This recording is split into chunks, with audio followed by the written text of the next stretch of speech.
Kadang sebuah kisah yang ramai di media sosial tidak melulu tentang drama, juga bukan semata tentang orang-orang yang terlibat, bahkan kadangkala tentang diri kita sendiri.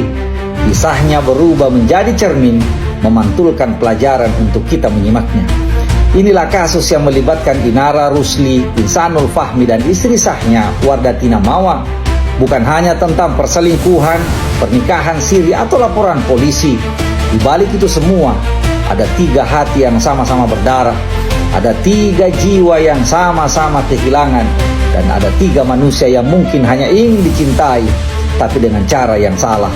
Ini bukan gosip, ini adalah sebuah renungan. Pertama, ini adalah cerita tentang kejujuran yang terlambat datang. Ketika seseorang berani mencintai tapi tidak berani jujur, maka cinta akhirnya berubah menjadi bumerang. Yang dulu terasa manis tiba-tiba menjadi racun. Dan kerusakan itu bukan hanya melukai 2 orang, tapi banyak hati yang tidak bersalah. Kedua, ini adalah cerita tentang seorang perempuan yang dibohongi tapi tetap memilih harga dirinya. Inara mungkin dicintai, tapi ketika tahu bahwa dirinya tidak sendiri, dia mundur. Dan itu bukan kekalahan.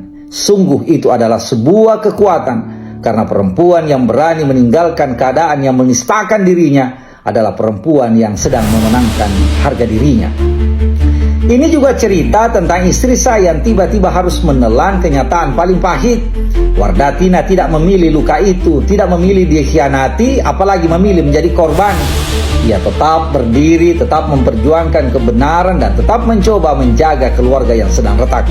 Kadang, kekuatan seorang istri tidak terlihat dari suaranya, tapi dari diamnya yang penuh pertahanan. Dan keempat, ini adalah cerita tentang seorang laki-laki yang terlalu cepat melangkah, tapi terlalu lambat jujur dan terlalu banyak menyakiti. Penyesalan memang selalu datang terakhir, selalu begitu putarannya, tapi luka yang terlanjur menyebar tidak bisa disembuhkan hanya dengan kata maaf. Pada akhirnya, tidak ada yang menang dalam cerita ini. Yang menang mungkin hanya pelajaran, bahwa cinta tidak boleh dia bangun di atas rahasia, bahwa hubungan tidak boleh dimulai dari luka orang lain, bahwa sebuah keputusan yang diambil tanpa jernih bisa menghancurkan hati banyak orang yang tak bersalah. Teman-teman, jika kamu sedang jatuh cinta, jujurlah. Jika kamu sedang membuat pilihan, fikirkanlah. Dan jika kamu sedang menyakiti seseorang, berhentilah. Karena cinta yang indah tidak lahir dari air mata, tapi dari kejujuran yang dipegang teguh sampai akhir. Saya Arum Sping. Wassalamualaikum warahmatullahi wabarakatuh.